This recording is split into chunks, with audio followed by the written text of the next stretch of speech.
Ziegler. Inspiring true performance.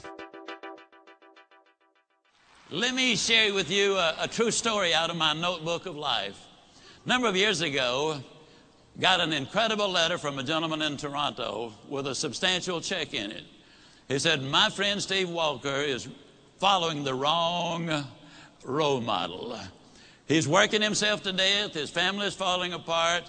His health is in danger.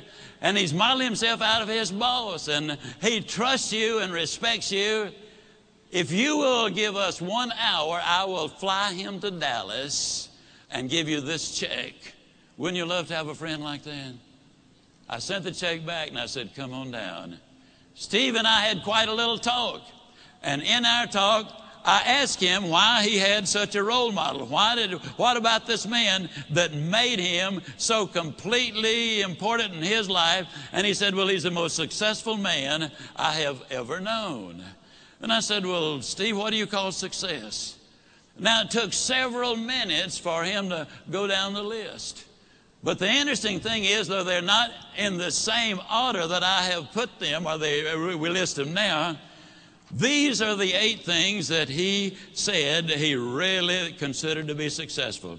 If a man was happy and healthy and at least reasonably prosperous and secure, if he had friends and peace of mind and good family relationship and the hope that the future is going to be better, he said, I'd consider that man as successful. Now I'm going to really encourage you to take some notes right here. And all I want you to do, and you'll be the only one that'll see it, somewhere right in as I go down the list, write whether you get a plus on that one or a minus on that one. You'll be the only one to see it, but it might be an eye-opener. You see, most people never dare to evaluate really where they are. And you got to know where you are before you can really determine your chances of getting what you really want out of life. And so I said to Steve, I said, I understand that your boss is very important to you. You consider him to be successful. When he finally got through with the identification, as I said earlier, these were the 8 things that he had said, I think that's important for success, to measure success. I said, well, Steve, let me ask you now, as far as happy is concerned, tell me, how happy is your boss? He said, oh, I don't think he's happy at all. I said, why not? He said, well, I've never heard him laugh, and he seldom smiles, and besides that, he's got ulcers. I said, well, do I give him a plus or a minus? He said, oh, you give him a minus. Please grade yourself as we go. This is so important for you. Then I said, that also tells me something about his health if he's got those ulcers. Do I give him a plus or a minus? He said, you give him a minus. I said, that also says something, Steve, about his peace of mind, because you don't get ulcers because of what you eat, but what's eating you. I said, do we give him a plus or a minus? He said, we give him a minus. I said, Steve, I've asked you one question about what success is, what balance is, what's important to you. One question, and your boss comes up with 3 minuses. I said, tell me how prosperous he is. He said, man, he's got money running out of his ears, and he's getting more every day. I said, we give him a plus on that one, don't we? He said, we sure do. I said, how secure is your boss? He said, well, he's as secure as money can make you. And I said, well, Steve, let me ask you, did you read where 2 billionaire brothers here in Dallas went bankrupt? I said, how does your boss compare? Oh, man, he doesn't have that kind of money. Did you read where our ex-governor was worth $100 million at one point? He's now bankrupt. How does your boss compare? Oh, he doesn't have that kind of money. Now, understand, Steve equated security with corporate position and bucks in the bank. So I said, well, Steve, let me ask you, would we give your boss a plus or a minus or just a question mark on that? He said, let's be generous and give him a question mark.